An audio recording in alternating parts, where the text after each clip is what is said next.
আজকের বিজ্ঞান যা বলছে 1450 বছর আগে, 1500 বছর আগে আল্লাহর কোরআন তাই বলে গেল, লাশামসু ইয়ামবাগি লাহা আন তুদরিকাল কমর, সূর্যের ক্ষমতা নাই চাঁদকে ধরার, ওয়ালাল লাইলু সাবিকুন নাহার, আর রাত কখনো দিনের আগে যাইতে পারে না, ও কুল্লুন ফি ফালাকি ইয়াসবাহুন, যার যে স্থান বহাল রাখিয়া ভ্রমণ করিছে আল্লাহকে ডরিয়া। জোরে বলি আল্লাহু আকবার।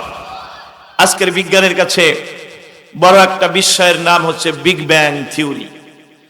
বিগ ব্যাং থিওরির মূল কথা কি? বিজ্ঞানীরা বলছে এই পৃথিবী সহ গ্রহ নক্ষত্র সবগুলো ছিল একসময় একটি কঠিন পদার্থ, একটি গোলক বস্তু।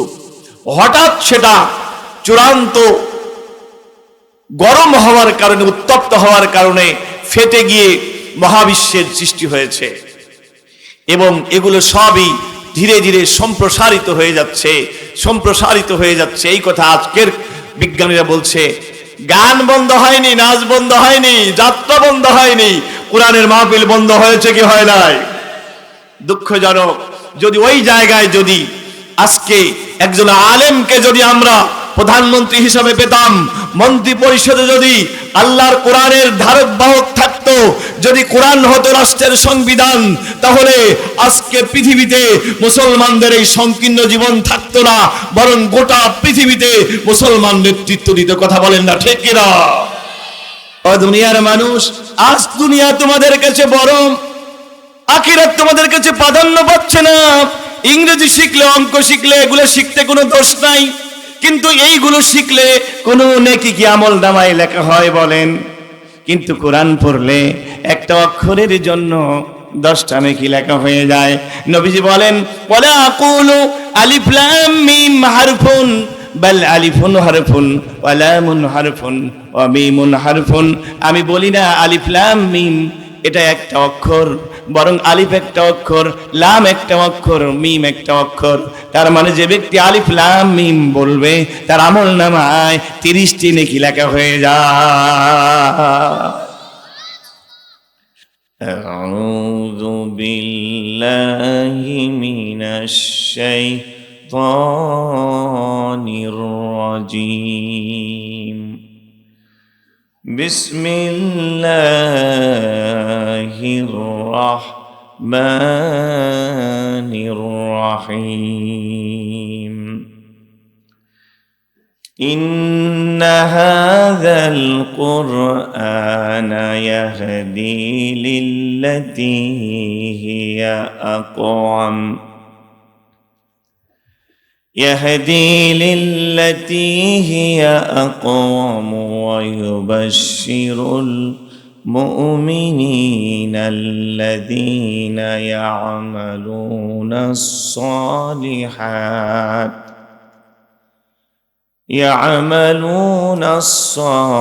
الصالحات أن لهم أجرا كبيرا।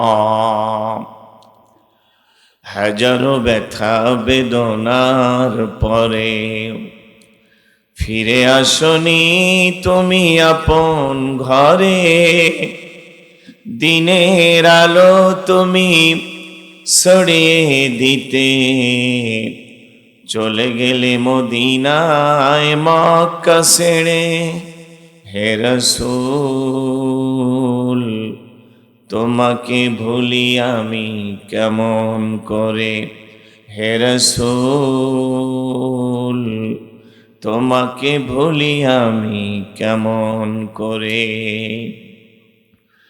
খেয়ে না খেয়ে দিন প্রচারের কাজে নিজেকে দিয়েছ বিলিয়ে, তাই ফের কাফিররা চিনল না এ আলো, দুষ্ট ছেলেদের পিছু দিল লেলিয়ে। পাথরের আঘাতে ক্ষত বিক্ষত হয়ে সারা শরীর থেকে রক্ত ঝরে। হে রাসূল তোমাকে ভুলি আমি কেমন করে, হে রাসূল তোমাকে ভুলি আমি কেমন করে। আলহামদুলিল্লাহ। রব্বানা লাকাল হামদ হামদান কাসীরান তাইয়িবান মুবারাকান ফীহি। আলহামদুলিল্লাহ, আমরা আল্লাহ তাআলার প্রশংসা করে নিলাম, দরুদ সালাম আদায় করছি সর্বকালের সর্বশ্রেষ্ঠ মহামানব, মানবতার বন্ধু, বিশ্বনবী রাহমাতুল লিল আলামিন মুহাম্মদুর রাসূলুল্লাহ সাল্লাল্লাহু আলাইহি ওয়াসাল্লামের উপরে, যার উপরে এই কোরআনে কারীম নাজিল হয়েছিল। ঠিক কিনা? যে সময় নাজিল হয়েছিল ওই যুগকে কি বলা হয় যেন? দেখি সবাই একটু জবাব দেন তো, কি বলা হয়? আইয়ামে জাহিলিয়াত। জাহিলিয়াত মানে কি? অজ্ঞতার যুগ, মূর্খতার যুগ। অজ্ঞতার যুগ মানে কি? ওই যুগের লোকেরা লেখাপড়া জানতো না? জানতো। ওই যুগেও মানুষেরা লিখতে জানতো, পড়তে জানতো। ওই যুগে অনেক উন্নত কবিতা রচনা হতো। ঠিক না? আপনারা জানেন আস-সাবউল মুআল্লাকাত, 7টি ঝুলন্ত কবিতা, এত উচ্চমানের কবিতা, যেই কবিতা এখনো নোবেল পুরস্কার পাওয়ার মতো যোগ্যতা রাখে। এগুলো কিন্তু ওই যুগেই লেখা হয়েছে। তাহলে ওই যুগকে অন্ধকার যুগ কেন বলা হয়? অন্ধকার যুগ বলা হয় এই জন্য, ওই যুগে ওহীর কোনো শিক্ষা ছিল না। ওহীর শিক্ষা আল্লাহ তাআলার পক্ষ থেকে মানব জাতির হেদায়েতের জন্য যা এসেছে তাকে বলে কি? ওহী। এ কোরআনে কারীমটা কি? ওহী। এরকম ওহী আরো এসেছে, আরো কিতাব এসেছে, তাওরাত, জাবুর, ইনজিল সহ অসংখ্য সহিফা এসেছে। এই ওহীর মাধ্যমে আল্লাহ তাআলা যুগে যুগে মানুষকে পথ নির্দেশনা দান করেছেন। ঠিক কিনা? কথা বলেন আপনারা? ওহীর মাধ্যমে নবীজি কি পরিবর্তন করলেন? এমন ভাবে পরিবর্তন করলেন যে আইয়ামে জাহিলিয়াতের বড় বড় লোকেরা এক একটা সোনার টুকরায় পরিণত হয়ে গেল। সুবহানাল্লাহ। তাই নবীজি বললেন, খায়রুল কুরুনি করনি সুম্মাল্লাযীনা ইয়ালুনাহুম সুম্মাল্লাযীনা ইয়ালুনাহুম। সর্বশ্রেষ্ঠ যুগ হচ্ছে আমার যুগ, এরপরে তার পরবর্তী যুগ, এরপরে তার পরবর্তী যুগ। এই যে পরিবর্তনটা তিনি করেছিলেন একটি কিতাবের মাধ্যমে, ওই কিতাবের নাম কি? সবাই বলি। আমরা ওই কিতাবের ছাত্র হতে পেরেছি, এজন্য আমরা খুশি হয়েছি কিনা? যারা খুশি হয়েছে তারা আরেকবার বলি আলহামদুলিল্লাহ। আমার সাথে কথার জবাব দিতে হবে।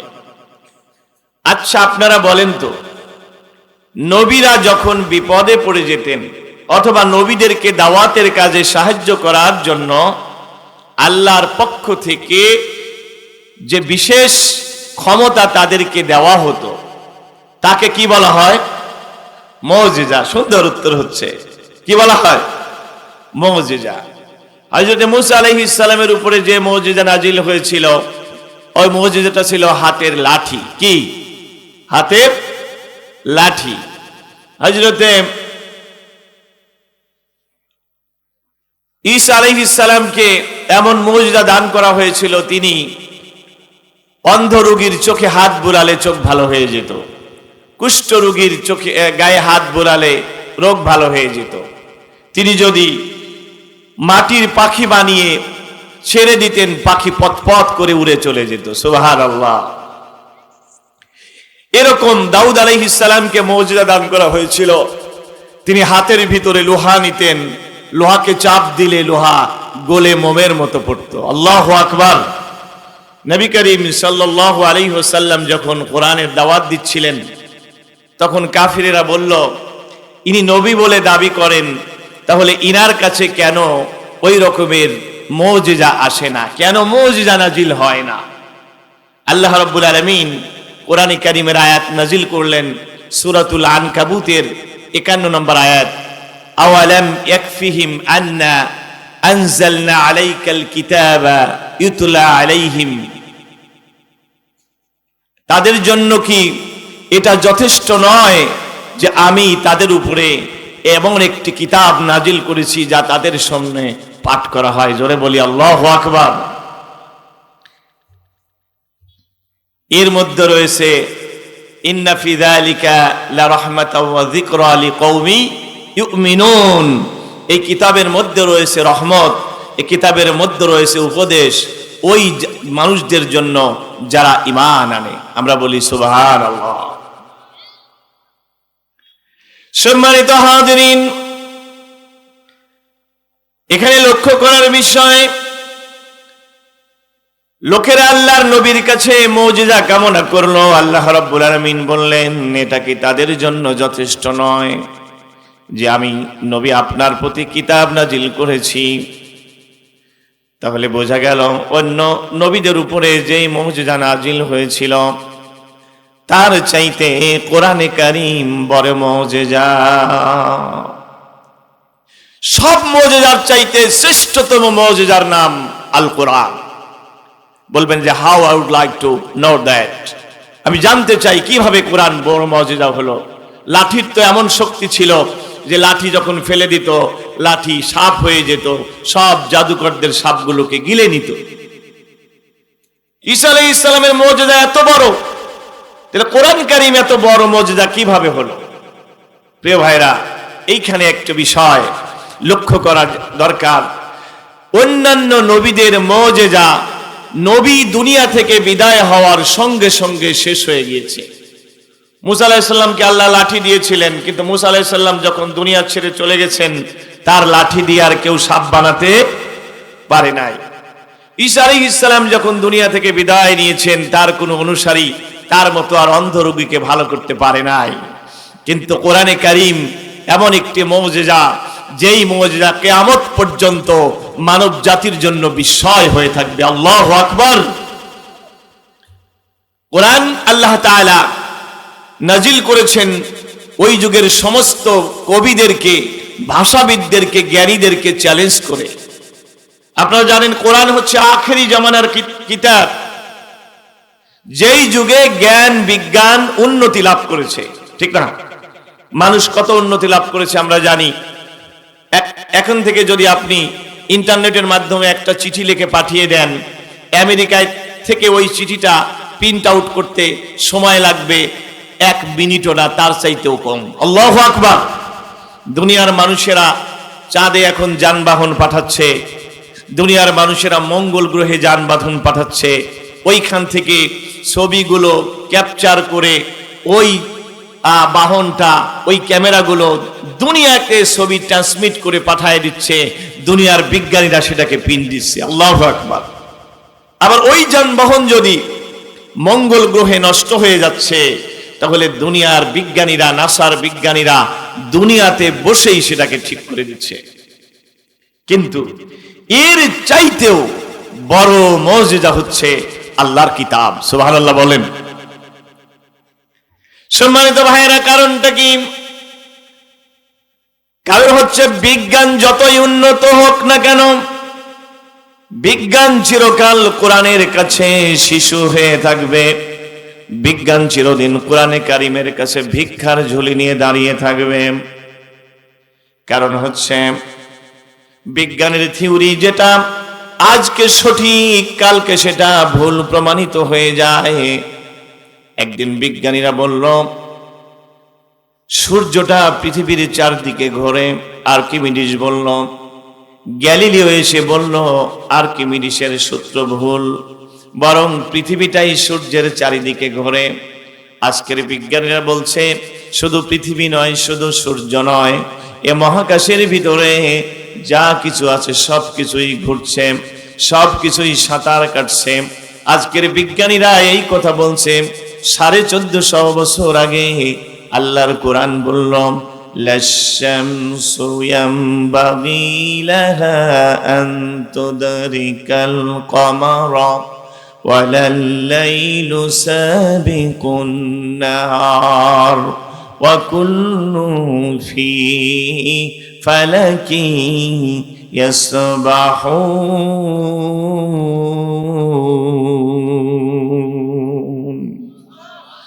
সবাই জোরে বলি আল্লাহু আকবার। আজকের বিজ্ঞান যা বলছে 1450 বছর আগে, 1500 বছর আগে আল্লাহর কোরআন তাই বলে গেল। লাশামসু ইয়ামবাগি লাহা আন তুদরিকাল কমর, সূর্যের ক্ষমতা নাই চাঁদকে ধরার। ওয়ালাল লাইলু সাবিকুন নাহার, আর রাত কখনো দিনের আগে যাইতে পারে না। ওয়া কুল্লুন ফি ফালাকি ইয়াসবাহুন, যার যে স্থান বহাল রাখিয়া ভ্রমণ করিছে আল্লাহকে ডরিয়া। জোরে বলি আল্লাহু আকবার। আজকের বিজ্ঞানের কাছে বড় একটা বিষয়ের নাম হচ্ছে big bang theory. Big bang থিওরির মূল কথা কি?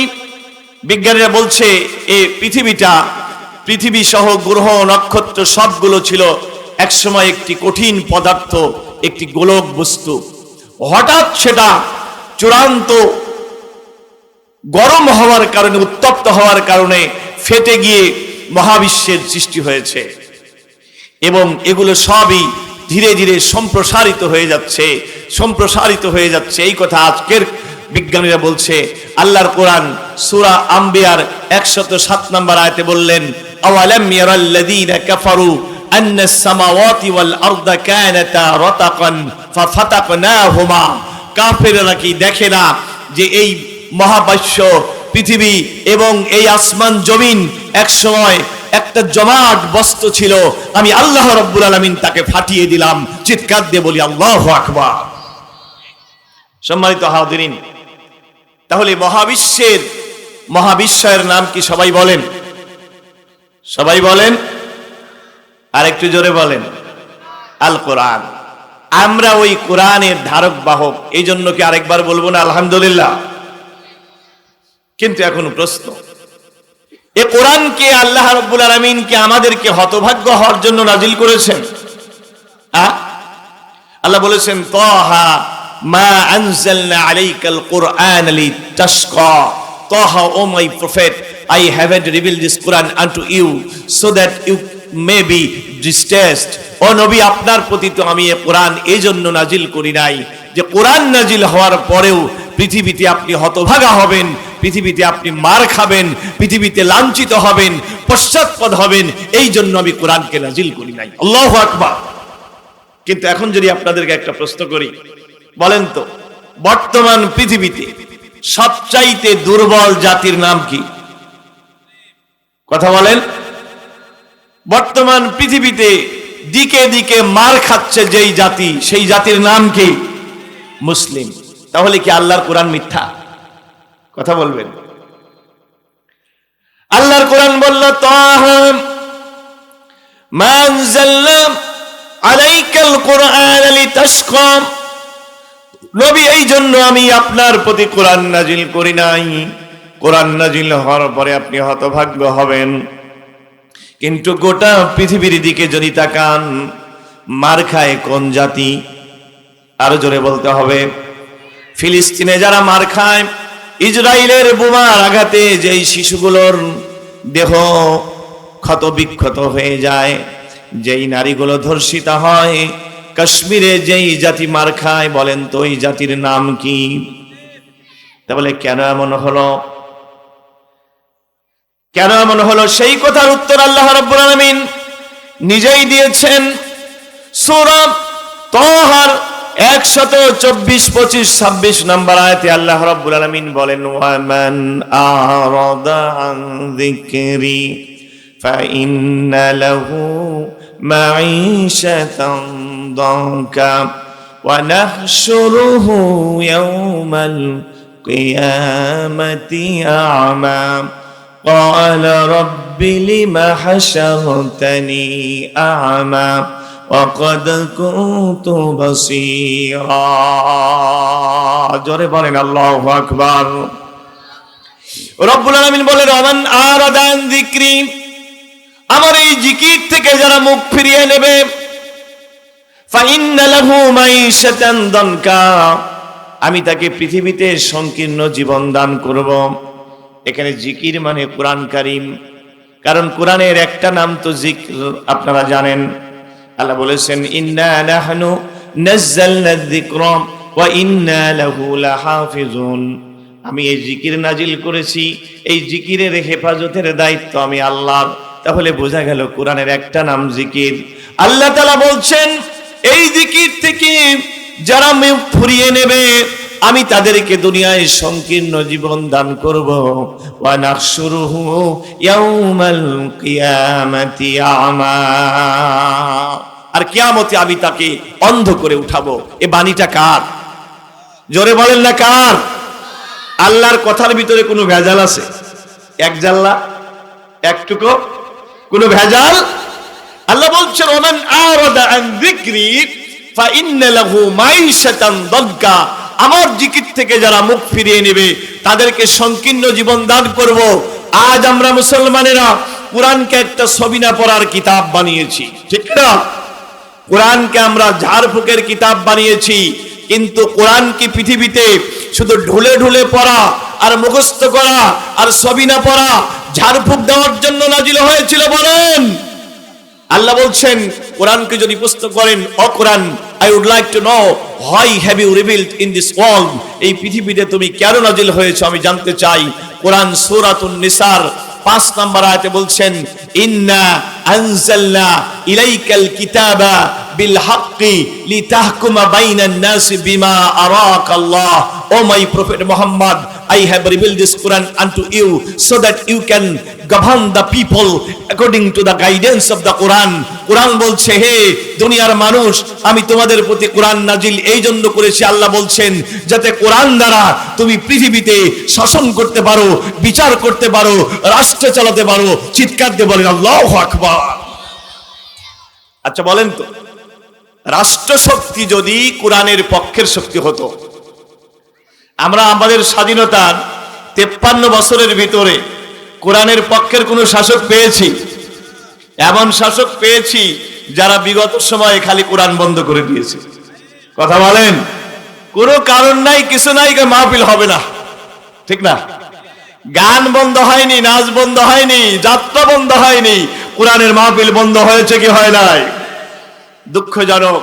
যদি ওই জায়গায় যদি আজকে একজন আলেমকে যদি আমরা প্রধানমন্ত্রী হিসাবে পেতাম, মন্ত্রী পরিষদে যদি আল্লাহর কোরআনের ধারক বাহক থাকতো, যদি কোরআন হতো রাষ্ট্রের সংবিধান, তাহলে আজকে পৃথিবীতে মুসলমানদের এই সংকীর্ণ জীবন থাকতো না, বরং গোটা পৃথিবীতে মুসলমান নেতৃত্ব দিত। কথা বলেন না ঠিক কিনা?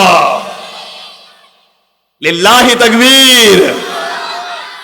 সম্মানিত ভাইরা, তাহলে বোঝা যাচ্ছে আজ আমরা কোরআন থেকে মুখ ফিরিয়ে নিয়েছি, ঠিক না?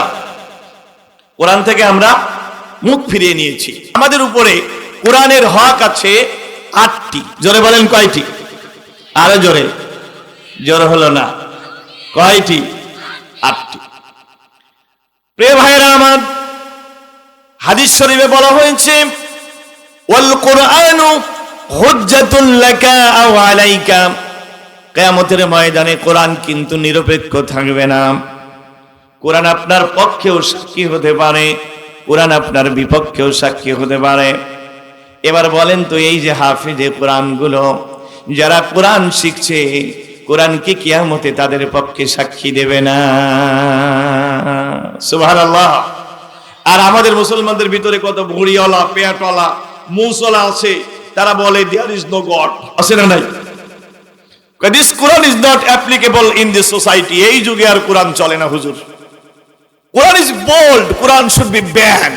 কোরআনের হাত কাটার আইন, বর্বর আইন, এগুলো আর এখন চলে না। বলেন তো, কোরআন কিয়ামতের ময়দানে তাদের বিরুদ্ধে মামলা দায়ের করবে কি করবে না? জোরে বলেন। আজ আমরা দেখব আমাদের উপরে কোরআনের কি কি অধিকার আছে। আমাদের উপরে কোরআন কারীমের 1 নম্বর অধিকার হচ্ছে কোরআনের প্রতি ঈমান। কোরআনের প্রতি কি? ঈমান। বলবেন হুজুর, কোরআনের প্রতি ঈমান আনতে হবে, কোথায় পেলাম আমরা এটা? পেলাম আল্লাহর কোরআনে। আল্লাহ রাব্বুল আলামিন কোরআনে কারীমে বলেন ওয়া আমিনু বিল্লাহি ওয়া রাসূলিহি ওয়ান নূরিল্লাযী আনজালনা আল্লাহু বিমা তা'মালুনা খাবীর।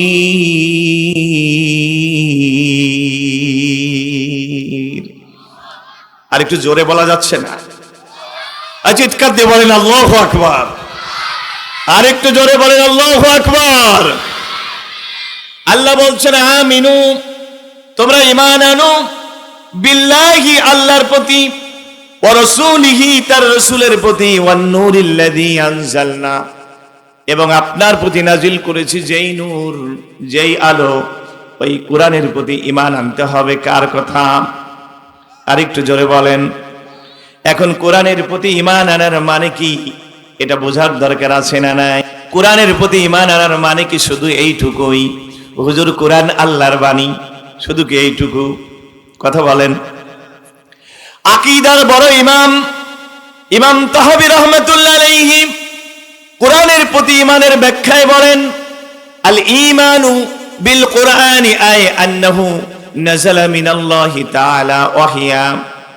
কোরআনের প্রতি ঈমান আনার মানে হচ্ছে মনে প্রাণে বিশ্বাস করতে হবে কোরআন দুনিয়ার কোনো মানুষের বানানো নয়, কোরআন একজনের বাণী। জোরে বলেন তার নাম কে?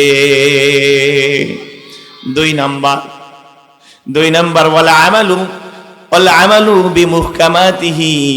আর কোরআনের যত বিধান আছে সব বিধানগুলোকে মানতে হবে, এর নাম হচ্ছে কোরআনের প্রতি ঈমান। কোরআনের প্রতি ঈমানের আরেকটা মানে ওয়াল কোরআনু গায়রু মাখলুকিন, কোরআন কিন্তু সৃষ্ট নয়, কোরআন কিন্তু অন্যান্য সৃষ্টিজীবের নয়, কোরআন ধ্বংস হবে না। জোরে কোন আল্লাহু আকবার। যখন সব কিছু ধ্বংস হয়ে যাবে, সব যখন ফানা হয়ে যাবে, ইয়ারজিউল কুরআনু ইলাল্লাহি সুবহানাহু ওয়া তাআলা ইলা নিহায়াতিজ জামান। ওদিন আল্লাহর কিতাব আল্লাহর কাছে আবার ফিরে যাবে। সুবহানাল্লাহ।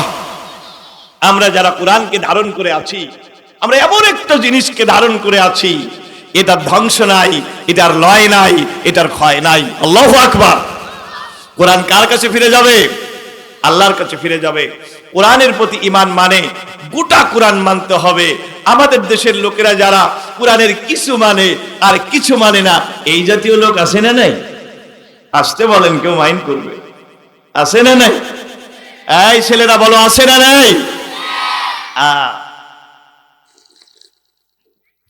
দো দিল বান্দা কালমা চোর, না পায় শ্মশান না পায় গোর, দিন থাকিতে আইরে ছুটে ছাইরা দে সব ভণ্ডামি।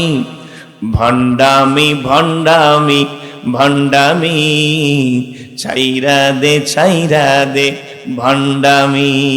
যারা কোরআনের কিছু মানতে চায়, কিছু মানতে চায় না, যাদের ভিতরে এই চিন্তা আছে, আসলে তাদের ভিতরে ঈমান নাই, তারা ঈমানদার নামও পাক্কা মুনাফিক।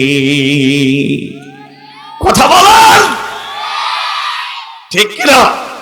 ওরা কি মুনাফিক? আল্লাহ বললেন ফাতুমিনুনা বিবাদিল কিতাব ওয়া তাকফুরুনা বিবাদ ফামা জাযাউ মান ইয়াফআলু যালিকা মিনকুম ইল্লা খিজুন ফিল হায়াতিদ দুনিয়া ওয়া ইয়াউমাল কিয়ামাতি ইউরাদ্দুনা ইলা আশাদ্দিল আযাব ওয়া মাল্লাহু বিগাফিলিন আম্মা তা'মালুন।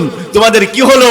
এই কোরআনের কিছু মানবা আর কিছু মানবা না, এমন যারা করবে তাদের দুনিয়ার জীবনে লাঞ্ছনা রয়েছে, পরকালে মহা শাস্তি রয়েছে। সুতরাং বাংলাদেশের যেই স্বৈরাচারেরা কোরআনের বিপক্ষে আইন পাস করতে চেয়েছে, যারা কোরআনকে বন্ধ করতে চেয়েছে, এরা মুনাফিক। এরা দুনিয়ায় যেমন পালিয়ে যেতে বাধ্য হয়েছে, পরকালেও তাদের জন্য জাহান্নামের শাস্তি রয়েছে। কথা বলেন ঠিক কিনা? আল্লাহ কবুল করুন, আমিন। তাহলে কোরআন মানতে হবে অর্ধেকটা না পুরাটা? সমাধান, ও সমাধান চাও যদি জীবনে মরণে, ফিরে চাও খুঁজে নাও চোখ রাখো কোরআনে। মারহাবা। প্রিয় ভাইরা, তাহলে 1 নম্বর হক বললাম। 2 নম্বর হক হচ্ছে কোরআন শিখতে হবে, ঠিক না? কোরআন শিখতে হবে, কোরআন শেখাতে হবে। হযরতে নবী করিম সাল্লাল্লাহু আলাইহি ওয়াসাল্লাম বলেন, খায়রুকুম মান তাআল্লামাল কুরআন ওয়া আল্লামাহু। তোমাদের ভিতরে ওই ব্যক্তি সর্বোত্তম যে নিজে শিক্ষা করে কোরআন আর অপর লোককে শিক্ষা দেয়। সুবহানাল্লাহ। একটু জোরে বলি না সুবহানাল্লাহ? এবার আপনারা বলেন তো, ডাক্তার ভালো না হাফেজ ভালো? ইঞ্জিনিয়ার ভালো না আলেম ভালো? বুঝে বলছেন তো? কিন্তু আমাদের দেশের 90% মুসলমান বলে, আল্লাহ ছেলে এবার যদি একটা দাও ডাক্তার বানাবো, ঠিক কিনা? ইঞ্জিনিয়ার বানাবো, বিজ্ঞানী বানাবো। ডাক্তার বানানোর জন্য ছেলের টিউশনি দেয় 5,000 টাকা, আর কোরআন শেখানোর জন্য দেয় সোনেকার মাইক 200 টাকা। কথা বলেন, বোঝেন নাই? সোনেকার মা ওই যে বাড়ি বাড়ি ঘুরে ঘুরে কোরআন পড়ায়, ওকে দেয় কত? 200। ও যদি তাও 3 মাস বাকি, 3 মাস বাকি, 3 মাস পরে যদি সোনেকার মা এসে বলে, স্যার টাকা দিবেন না? কত দেওয়া লাগবে রে? নে 200 টাকা নিয়ে যা। 3 মাস পড়ালাম, মাত্র 200 টাকা দিচ্ছেন। কোরআন পড়াশার কত দেওয়া লাগবে? আল্লাহর কসম করে বলি, এ মুসলমান বলে পরিচয় দেওয়ার তার কোনো অধিকার নাই। রাসূল বলেন, খায়রুকুম মান তাআল্লামাল কুরআন ওয়া আল্লামাহু, তোমাদের ভিতরে সবচাইতে উত্তম সেই ব্যক্তি যে কোরআন শেখে, কোরআন শেখায়। অঙ্ক টিচারের বেতন যদি হয় 5,000, ইংরেজি টিচারের বেতন যদি হয় 7,000, তাহলে কোরআন যে শেখায় মিনিমাম তার বেতন হতে হবে 8,000। কথা বলেন? If you believe in the Quran and his messenger Prophet Muhammad, যদি তুমি কোরআন এবং তার রাসূলের প্রতি বিশ্বাস করে থাকো, তাহলে অবশ্যই 1 টাকা হলেও কোরআনের শিক্ষকের বেতন বেশি দিতে হবে। কথা বলেন, কথা বলেন। কিন্তু আমাদের দেশে কি তা আছে? এই তো আমরা মুসলমান। কথা বলেন, ঠিক কিনা? প্রিয় ভাইরা আমার, কোরআন শিখতে হবে। কোরআন শিক্ষা কি সুন্নাত না নফল? কোরআন শিক্ষা করা ফরজ। তাহলে আমাদের দেশের মানুষ সবাই কি কোরআন জানে? যাও বা জানে মাত্র 3টা সূরা, কুল হুয়াল্লাহু আহাদ, ইন্না আতাইনাকাল কাউসার, কিন্তু পারে ইন্না তাইনাকাল কাউসার, ঠিক না? এই মার্কা কোরআন জানে মুসলমান বলে পরিচয় দেয়। আল্লাহ রাব্বুল আলামিন বলেন, আর-রহমান আল্লামাল কুরআন খালাকাল ইনসানা আল্লামাহুল বায়ান। রাব্বুল আলামিন বলেন, তিনি বড় রহমান, আল্লামাল কুরআন, তার দয়ার মধ্যে সবচাইতে বড় দয়া, তিনি মানুষকে কোরআন শিখিয়েছেন। সুবহানাল্লাহ। খালাকাল ইনসান, তিনি মানুষ সৃষ্টি করেছেন। আল্লামাহুল বায়ান, তাকে বায়ান শিক্ষা দিয়েছেন। ভাইরা আমার, এই জায়গায় লক্ষ্য করার বিষয়, আল্লাহ আগে বললেন তিনি কোরআন শিক্ষা দিয়েছেন, তারপরে বললেন খালাকাল ইনসান, মানুষ তৈরি করেছেন। কেন বললেন? এই কথার ভিতরে একটা ইঙ্গিত আছে যে এই লোকটা কোরআন জানে না, তাকে সত্যিকারের মানুষ বলা যায় না। রাগ করছেন আপনারা? কথা বলেন, ঠিক কিনা? জোরে বলেন। প্রিয় ভাইরা আমার, তাহলে বলেন তো, যারা কোরআন জানে না তাদেরকে কি সত্যিকারের মুসলমান বলা যায়? যায় না। এই জন্যই তো ডক্টর মোহাম্মদ শহীদুল্লাহ, তিনি ছিলেন অনেক বড় ডক্টর। আমাকে অনেক সময় অনেকে ডাক্তার বলে, কিন্তু আমি কিন্তু ডাক্তার না, আমি কি ডক্টর। তো এরকম ডক্টর মোহাম্মদ শহীদুল্লাহ ছিলেন একজন ডক্টর। অনেক সময় পুরান ঢাকার লোকেরা ডক্টর শহীদুল্লাহর কাছে জ্বরের ওষুধ নিতে আসতো, মাথা ব্যথার ওষুধ নিতে আসতো। উনি যতই বলতেন, বাবা আমি ডাক্তার না, আমি ডক্টর। ও ডাক্তার হয়েছে বটে, মাগার ঔষধ দিবার পারে না। তো অনেক বড় পণ্ডিত ছিলেন তিনি, 18টা ভাষা জানতেন। বাংলা ভাষার সবচাইতে বড় পণ্ডিত এই ডক্টর মোহাম্মদ শহীদুল্লাহ। তার কাছে যদি কোনো ব্যক্তিরা ডাক্তার ইঞ্জিনিয়ার আসতো, উনি জিজ্ঞাসা করতেন, ডাক্তার হয়েছো, ইঞ্জিনিয়ার হয়েছো, তুমি কি কোরআন জানো? সে বলতো আমি কোরআন জানি না। তুমি বলতেন, তুমি ডাক্তার হয়েছো, ইঞ্জিনিয়ার হয়েছো, পণ্ডিত হয়েছো, কিন্তু কোরআন জানো না বলে তুমি পণ্ডিত। তবে আরেকটা শব্দ যোগ করতে হবে, তা হচ্ছে মূর্খ। তুমি একটা মূর্খ পণ্ডিত। এটা শুধু তার কথা নয়, রাসূল বলেছেন, ইন্নাল্লাযী লাইসা ফি জাওফিহি শাইউম মিনাল কুরআন কাল বাইতিল খরিব, যেই দেহের ভিতরে কোরআনের জ্ঞান নাই, সে একটা উজাড় বাড়ি, বিরান বাড়ি, ছাড়া বাড়ি। জোরে বলেন আল্লাহু আকবার। দেখেন রাসূল করিম সাল্লাল্লাহু আলাইহি ওয়াসাল্লাম কি দৃষ্টান্ত দিলেন। রাসূল বললেন সে একটা বিরান বাড়ি, উজাড় বাড়ি। কি দৃষ্টান্ত? আচ্ছা, বিরান বাড়ি কাকে বলে? যে বাড়িতে কেউ বাস করে না। যেই বাড়িতে কেউ বাস করে না ওই বাড়িটা কি উজাড় থাকে না কেউ বাস করে? করে করে। কারা করে? বিড়াল, ইঁদুর, খাটাস, কথা বলে না কেন, সাপ, বিচ্ছু। রাসূল বললেন যেই দেহের ভিতরে কোরআনের জ্ঞান নাই, এ দেহ একটা বিরান বাড়ি। এই দেহের ভিতরে মানবতা নাই, মনুষ্যত্ব নাই। এই দেহের ভিতরে আছে পৈশাচিকতা, আছে অসভ্যতা। এই জন্যই তো দেখি জাহাঙ্গীরনগর বিশ্ববিদ্যালয়ের ছেলেরা ভার্সিটি পড়ার পরেও 100টা সেঞ্চুরি জেনা করে, 100টা ধর্ষণ করে, ধর্ষণের সেঞ্চুরি করে। কারণ তারা সব শিখেছে, আল্লাহর কোরআন শেখে নাই। কথা বলেন না ঠিক কিনা? ওরা এমএ পাস করেছে, বিএ পাস করেছে, ডক্টর হয়ে মানুষ হতে। আপনারা কি আজ পর্যন্ত দেখেছেন যে কোনো আলেমের বাবা, হাফেজের বাবা বৃদ্ধাশ্রমে থাকে? দেখছেন? কিন্তু ডাক্তারের বাবা আসে না নাই? ইঞ্জিনিয়ারের বাবা আসে না নাই? তাহলে মানুষ কোনটা, ওই ডাক্তার না আলেম? আর একটু জোরে বলি সুবহানাল্লাহ। সম্মানিত হাজিরিন, তাহলে আমরা কোরআন শিখবো ইনশা। 3 নাম্বার, কোরআনের প্রতি আমাদের যে দায়িত্ব সেটা হচ্ছে কোরআন তেলাওয়াত করতে হবে। কি করতে হবে? আল্লাহ রাব্বুল আলামিন বলেন উতলু মা উহিয়া ইলাইকা মির রাব্বিক, উতলু মা উহিয়া ইলাইকুম মির রাব্বিকুম। তোমাদের কাছে তোমাদের রবের পক্ষ থেকে যেই বাণী নাজিল হয়েছে সেটা তেলাওয়াত করো। আল্লাহ রাব্বুল আলামিন অন্যত্র বলেন আল্লাযীনা আতাইনাহুমুল কিতাবা ইয়াতলুনাহু হাক্কা তিলাওয়াতিহি। আমি যাদেরকে কোরআন দান করেছি তারা কোরআনের হক আদায় করে কোরআন তেলাওয়াত করে। আল্লাহ তাআলা অন্য আয়াতে বলেন ওয়ারাত্তিলিল কুরআনা তারতিলা।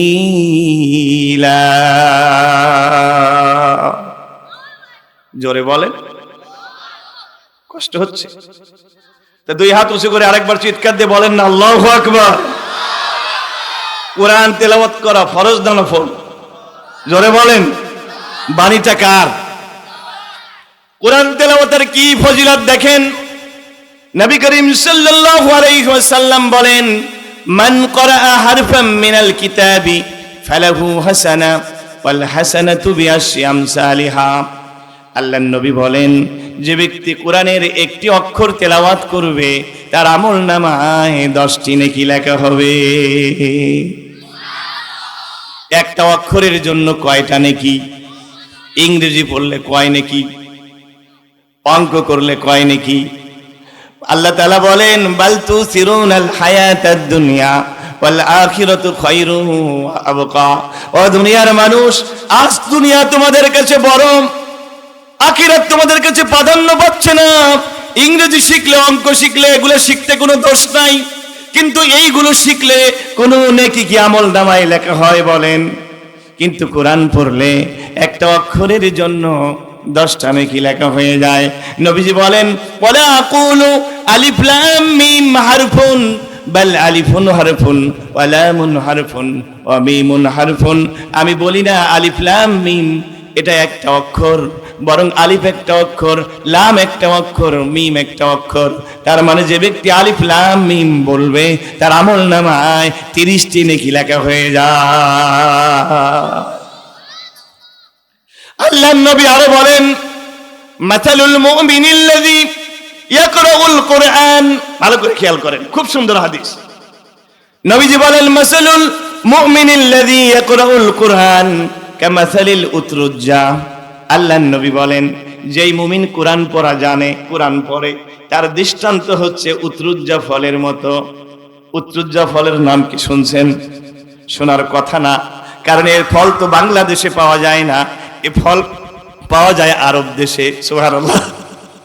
এটা কমলা লেবুর চাইতে একটু ছোট, লেবুর চাইতে একটু বড়, খেতে যেমন মিষ্টি, ঘ্রাণ তার সুন্দর। আল্লাহর নবী বলেন যে মানুষ, যে মুমিন কোরআন পড়া জানে, তার দৃষ্টান্ত উতরুজ্জা ফলের মতো। রিহুহা তাইয়িবুন ওয়া তামুহা হুলবুন, এটা খেতেও মিষ্টি, এর ঘ্রাণগুলো সুন্দর। তার মানে যার ভিতরে কোরআন আছে তার ভেতরটা যেমন সুন্দর, তার ঘ্রাণগুলো জমিনে ছড়ায় পড়ে। সুবহানাল্লাহ। ওয়ামাসালুল মুমিনিল্লাযী, কি সুন্দর হাদিস দেখেন, ওয়ামাসালুল মুমিনিল্লাযী লা ইয়াকরাউল কোরআন কামাসালিত তামারা। রাসূল বলেন, যেই মুমিন কোরআন পড়তে জানে না তার দৃষ্টান্ত খেজুরের মতো। বিজি বলেন লা রিহা লাহা, খেজুরের তো কোনো ঘ্রাণ নাই, আছে কি বলেন? আছে। ওয়া তামুহা হুলবুন, কিন্তু খেতে বড় মিষ্টি। তার মানে বোঝা গেল একজন মুমিনের ভিতরে যদি ঈমান থাকে, ভেতরটা সুন্দর, কিন্তু কোরআন যার ভিতরে নাই তার ভিতরে কোনো আকর্ষণ নাই। কথা ঠিক কিনা? জোরে বলেন ঠিক কিনা? আর নবীজি বলেন, ওমাসালুল মুনাফিকিল্লাযী ইয়াকরাউল কোরআন, মুনাফিকের দৃষ্টান্ত যেই মুনাফিক কোরআন পড়তে পারে, কামাসালির রাইহানা, তার দৃষ্টান্ত হচ্ছে সুগন্ধির মতো। ভালো করে খেয়াল করেন, আসলে সে মুনাফিক, ভিতরে ঈমান নাই কিন্তু কোরআন আছে। এরকম লোক আমাদের সমাজে আছে না নাই? আছে। কিন্তু কোরআন পড়েছে দুনিয়া কামানোর জন্য, কোরআন শিখেছে দুনিয়ায় নাম টাম পাওয়ার জন্য, কোরআন শিখেছে বড় পদ পাওয়ার জন্য। এই রকম দুনিয়াদার আলেম আমাদের সমাজে আছে না না? কিন্তু রাসূল বলেন, যদিও দুনিয়াদার, যদিও মুনাফিক, কিন্তু কোরআন থাকার কারণে ভেতরটা তিতা কিন্তু বাইরে সুঘ্রাণ। সুবহানাল্লাহ বলেন। বাইরে তার ঘ্রাণ ছড়িয়ে পড়ছে, তার ভিতরে হেদায়েত নাই, কিন্তু তার কথা শুনে মানুষেরা হেদায়েত পায়। কথা বলেন ঠিক না? ওয়ামাসালুল মুনাফিকিল্লাযী লা ইয়াকরাউল কোরআন কামাসালিল হানজালা, আর ওই মুনাফিকের দৃষ্টান্ত, যেই মুনাফিক কোরআন জানে না সে হচ্ছে হানজালার মতো। হানজালা একটা তিতা লতা, এক বলছে তামুহা মুররুন ওয়া লা রিহা লাহা, এর কোনো গন্ধ নাই, খেতে বড় তিতা। তেমনি আমাদের সমাজে ওই যারা ভুঁড়িওয়ালা, ওই যারা পেট মোটা, ওই যারা কেউ ফলা, যারা বড় বড় মন্ত্রী, বড় বড় এমপির পদে বসে আছে, আল্লাহর কসম ওদের ভিতরটা যেমন তিতা, তেমনি ওরা কোরআন জানে না বলে ওদের মধ্যে কোনোই আকর্ষণ নাই। একটু কথা বলেন না, ঠিক না বেঠিক? জোরে বলেন না ঠিক কিনা? আল্লামা মামুনুল হকের জন্য, আল্লামা দেলোয়ার হোসেন সাইদির জন্য এদেশের মানুষেরা জীবন দেয়, কারণ তাদের ভিতরে কোরআন আছে, তাদের সুঘ্রাণ আছে। সুবহানাল্লাহ। কিন্তু মুরগি কবির, শাহরিয়ার কবিরের জন্য একটা কুত্তাও জীবন দেবে না। কথা কন, জোরে বলেন। কারণ এটা তিতা, পুরাটাই তিতা, ভিতরেও তিতা, বাইরেও তিতা। আল্লাহু আকবার। সুতরাং আমরা কোরআন তেলাওয়াত করব ইনশাআল্লাহ। বলি, কোরআনের প্রতি আমাদের চতুর্থ হক হচ্ছে কোরআনকে বুঝতে হবে, ঠিক না? কোরআনকে কি করতে হবে? কিন্তু দুঃখ লাগে এই দুনিয়ার একটা গ্রন্থ নাই যেই গ্রন্থ মানুষ না বুঝে পড়ে। এই দুনিয়ায় একটা মাত্র গ্রন্থ, কিতাব, যেই কিতাবটা মানুষ না বুঝে পড়ে। বলেন তো ওই কিতাবের নাম কি? আহা, মুসলমান, আল্লাহ আপনাকে একটা চিঠি দিল। আমেরিকা থেকে যদি বাবা চিঠি দেয় অথবা ছেলে চিঠি দেয় বাপের কাছে, বাবা নিজে বোঝে না, নিয়ে যায় বাড়ির কাছে যে পড়া জানে তার কাছে, তাই না? দেখো তো আমার ছেলে কি লিখেছে, আমার বাজান কি লিখেছে। যতক্ষণ বোঝে নাই ততক্ষণ পর্যন্ত তার মনের মধ্যে কোনো ফিলিংস নাই। যেই পড়া শুরু করলো ওখান থেকে বলছে, আব্বা কেমন আছো তোমরা? তোমাদের না দেখে আমার ভালো লাগে না, আমার খাওয়া দাওয়া কোনো কিছুই ভালো লাগে না, শয়নে স্বপ্নে শুধু তোমাদের কথাই ভাবি। এই কথা শোনার সঙ্গে সঙ্গে বাবা চিৎকার করে হাউমাউ করে কেঁদে উঠেছে, আরে আমার কলিজার টুকরা সন্তান, তুই তো জানিস না তোর জন্য আমার মনটা পড়ে থাকে। যতক্ষণ বোঝে নাই ততক্ষণ হাউমাউ আসে নাই। তেমনি ও মুসলমান, আজ তোমরা তুতা পাখির মতো কোরআন পড়ো, কোনো ফিলিংস নাই। কোরআন যদি বুঝতে, তাহলে তোমাদের হৃদয় থেকে এমনি এমনি চোখের পানিগুলো নির্গত হয়ে যেত। কথা বলেন ঠিক কিনা? আল্লাহ বলেন ওয়ালাকাদ ইয়াসসারনাল কুরআনা লিযিকরি ফাহাল মিন মুদ্দাকির। I have made this Quran easy, is there anyone to understand. ও দুনিয়ার মানুষ, এই কুরআনকে আমি বড় সহজ করেছি, বোঝার মতো কি কেউ নাই? আল্লাহু আকবার বলেন। আল্লাহর ভাষাটা দেখেন, আল্লাহ কি সুন্দর করে বলছে, is there anyone to understand, নাই কি কেউ আমার কোরআনকে বুঝার মতো? আল্লাহ তাআলা অন্যত্র বলেন আফালা ইয়াতাদাব্বারুনাল কুরআন আম আলা কুলুবিন আকফালুহা। তারা কি কোরআন পড়ে না, কোরআন নিয়ে চিন্তা করে না, কোরআন বোঝে না, নাকি তাদের কলবে তালা দেওয়া আছে? আল্লাহু আকবার বলেন। তাহলে আমরা কোরআন বুঝবো ইনশাআল্লাহ বলেন ইনশাআল্লাহ। কোরআন বুঝলে মজা কম না বেশি? আর জোরে বলেন। কোরআনের শান নজুল যদি জানতেন, তাফসীর যদি জানতেন, তাহলে মনে হতো যে কোরআনের ওই জাহাজ ভরা হীরামণিক পান্নাতে লুটে নে রে লুটে নে তুই, ঘরে তোল তোর শূন্য ঘর। আল্লাহু আকবার। মণি মুক্তার মতো এক একটা কোরআনের বাণী, সুবহানাল্লাহ। কিন্তু আমরা জানি না বলে মজা পাই না। 5 নাম্বার, কোরআনের প্রতি আমাদের হক, হকুল আমাল, আমল করতে হবে। রাজি আছি তো ইনশাআল্লাহ? তাহলে কোরআনও পড়বো, সুদও খাবো নাকি? হ্যাঁ, সুবহানাল্লাহ 300 বার, আলহামদুলিল্লাহ 400 বার, আর সুদের টাকা 500। আছে না নাই? আছে না নাই? কোরআন পড়বো ঢুলে ঢুলে, কিন্তু পর্দা করব না। মেয়েদের মধ্যে আছে না নাই? কোরআন পড়বো কিন্তু হুজুর আমি মিথ্যা কথা ছাড়তে পারবো না, এটা চলবে না। কোরআনকে আমল করতে হবে, 5 নাম্বার হক। 6 নাম্বার হক হচ্ছে হকুত তাহাকুম, কোরআনের রাষ্ট্র তৈরি করতে হবে। আল্লাহু আকবার বলেন। বলবেন হুজুর এই তো শুরু হলো আপনার রাজনীতি, ঠিক না? There is no politics in Islam. ইসলামে কোনো রাজনীতি নাই। Islam is separate thing, politics is separate thing. আল্লাহর কসম, এরা যারা বলে ওরাই হচ্ছে পাক্কা মুনাফিক। কথা বলেন। কোরআনে রাজনীতি নাই মানে? আরে বেটা, পৃথিবীর মানুষকে রাজনীতি শিক্ষাই দিয়েছেন মুহাম্মাদুর রাসূলুল্লাহ। কথা বলেন। কোরআন নাজিল হয়েছে পৃথিবীতে শাসন করার জন্য। এ হচ্ছে পৃথিবীতে সমস্ত রাজনীতির চাইতে বড় রাজনীতির ধর্মগ্রন্থের নাম আল্লাহর কিতাব। চিৎকার দিয়ে বলেন আল্লাহু আকবার। কোরআন দ্বারা রাষ্ট্র চালাতে হবে। দলিল ভিত্তিক কথা বলার আর টাইম নাই, তাই বলতে পারছি না, সময়ের মধ্যে শেষ করতে হবে। এরপরে কোরআনের প্রতি আমাদের আরেকটা হক হচ্ছে হকুত তাযীম ওয়াল ইহতিরাম। কোরআনকে তাজিম করতে হবে, কোরআনকে সম্মান করতে হবে। সুবহানাল্লাহ বলেন। আজকে নতুন নতুন বহুত লোক আইছে যারা শুধুমাত্র নতুন নতুন মাসলা দেয়। কোরআন চুমু খেতে লাগলে বলে কয় বেদাত। আছে না নাই? কয় চুমু খাওয়া যাবে না, বেদাত। ওদের সবই বেদাত। দাঁত কোনটা? কথা বলেন, কথা বলেন। আরে বিয়ে লেখাপড়া করো। এ কিতাব মানুষের কোনো কিতাব নয়, এ বাণীটা কার? এই জন্য হাদিসের মধ্যে আসছে কানা ইকরামা ইবনু আবু জাহেল ইদা ক্বরা আল কুরআন ইয়াবকি ওয়া ইউকাব্বিলুহু ওয়া ইয়াকুলু কালামু রাব্বি মা আহসানাল কালাম। হযরত ইকরামা ইবনে আবু জাহেল তিনি যখন কোরআন পড়তেন চোখ দিয়ে পানি বের হতো, মাথায় লাগাতেন, বুকে লাগাতেন, আর কেঁদে কেঁদে বলতেন কি সুন্দর বাণী, আমার রবের বাণী, আমার আল্লাহর কিতাব। সুবহানাল্লাহ। কোরআনকে সম্মান করব আমরা ইনশাআল্লাহ বলেন। 6টা হক মনে হয়েছে।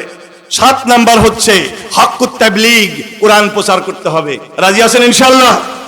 আজ আমাদের দেশে বয়ান আছে কিন্তু কোরআনের বয়ান নাই, শুধু জোলেখা বিবির কিচ্ছা। কথা বলেন। কিন্তু কোরআনের তাবলীগ করতে হবে, বলছেন কে? জোরে বলেন। আল্লাহ রাব্বুল আলামিন বলেন ইয়া আইয়ুহার রাসূলু বাল্লিগ মা উনজিলা ইলাইকা মির রাব্বিক ওয়া ইল্লাম তাফআল ফামা বাল্লাগতা রিসালাতাহু আল্লাহু ইয়াসিমুকা মিনান নাস। আল্লাহ তাআলা বলেন হে নবী, আপনি তাবলীগ করেন, আপনি পৌঁছে দেন যা আপনার রবের পক্ষ থেকে নাজিল হয়েছে সেই কিতাবটা। তাহলে বলেন তো কোরআনের তাবলীগ করা নফল না সুন্নাত? আরো জোরে বলেন। তাহলে আমি যে মঞ্চে সময় পেলাম 1 ঘন্টা, আমি জোলেখা বিবির কিস্সা দিয়ে শেষ করলাম, আমি রুমির কবিতা দিয়ে শেষ করলাম, ঠিক কিনা? আমি মন গড়া এটা সেটা দিয়ে শেষ করলাম। আল্লাহর কুরআন আমি বললাম না, না বন্ধু না। এই নবীকে উদ্দেশ্য করে আল্লাহ বলেন, ও নবী, তুমি যদি কোরআনের তাবলীগ না করো তাহলে রিসালাতের দায়িত্ব তুমি পালন করলে না। আল উলামা ওয়ারাসাতুল আম্বিয়া, আর নবী আসবে না, আলেমরা দুনিয়ায় নবীদের ওয়ারিস। এজন্য আলেমদের দায়িত্ব মানুষদেরকে কোরআন দিয়ে দ্বীনের দিকে ডাকা, ঠিক কি না? আল্লাহর নবী কিন্তু কোরআন দিয়েই মানুষকে সংশোধন করেছেন। ওই যে সূরা হাশরের ভিতরে আছে, হুয়াল্লাযী বা'সা ফিল উম্মিয়িনা রাসূলাম মিনহুম ইয়াতলু আলাইহিম আয়াতিহি ওয়া ইউযাক্কিহিম ওয়া ইউআল্লিমুহুমুল কিতাবা ওয়াল হিকমা ওয়া ইন কানু মিন ক্বাবলু লাফি যালালিম মুবিন। আল্লাহু আকবার। নবীরা সংশোধন করেছেন কোন কিতাব দ্বারা? বলেন কোন কিতাব দ্বারা? কোরআন দ্বারা। জোরে বলেন কোন কিতাব দ্বারা? কোরআন দ্বারা। এরপরে কোরআনের আমাদের প্রতি আরেকটা হক, হকুল ইস্তিশফা। কোরআন থেকে আমাদের শেফা নিতে হবে। এই কোরআন এমন একটা কিতাব, এই কোরআন সব রোগ ভালো করতে পারে। এই কিডনি রোগ ভালো করতে পারে, ক্যান্সার রোগ ভালো করতে পারে, ডায়াবেটিস ভালো করতে পারে, সাপে কাটা রোগীর বিষ পানি করতে পারে। জোরে বলেন আল্লাহু আকবার। এটা বানানো কথা নয়, মুসলিম শরীফের হাদিস। এক এলাকায় সাহাবীরা গেছেন, সেখানে এক লোককে সাপে কেটেছে। সে লোকে এসে সাহাবীদের বলে, হাল ইনদাকুম রাকিন, তোমাদের কাছে কি কোনো কবিরাজ আছে? সাহাবীরা বলে, না, আমাদের কাছে কোনো কবিরাজ নাই। একজন সাহাবী বলেন, আমি একটু ঝাড়ফুঁক জানি।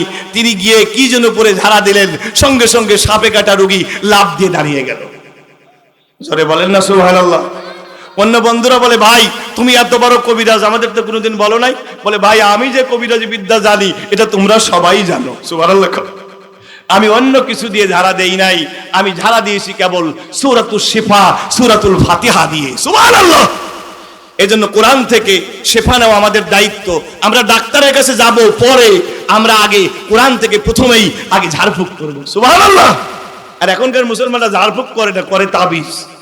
কথা বলেন, তাবিজ করা যাবে কিনা এটা নিয়ে দ্বিমত আছে, কিন্তু ঝাড়ফুঁকের ব্যাপারে কোনো দ্বিমত নাই। কোরআন শুধুমাত্র দেহের রোগ ভালো করে না, কোরআন অন্তরের রোগগুলো ভালো করে দেয়। জোরে বলেন না সুবহানাল্লাহ। আল্লাহ আমাদেরকে কথার ভিতরে বারাকা দান করেন। জোরে বলেন আমিন। ওয়া আখিরু দাওয়ানা আনিল হামদুলিল্লাহি রাব্বিল আলামিন। আসসালামু আলাইকুম ওয়া রাহমাতুল্লাহি ওয়া বারাকাতুহু।